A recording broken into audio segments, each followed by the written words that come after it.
Hello, traders. FX Pip Collector here. Today is Monday, November 17th, and this is my analysis for the US dollar Swiss, and we're on the daily time frame to start with, working down to the 1 hour.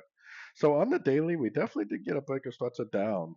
Now, we know that this wave right here is complete because of the breaker structure on sort of time frames. So now we need to determine whether this next move up is a pullback within a downtrend or whether this is all some sort of like a corrective pattern leading to more upside.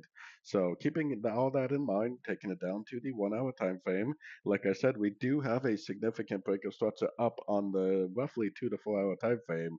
So I know there's a very good likelihood this whole wave is over. Now that we got a breaker structure, I was kind of hoping that it would pull back, below structure and then give us a nice long opportunity like that.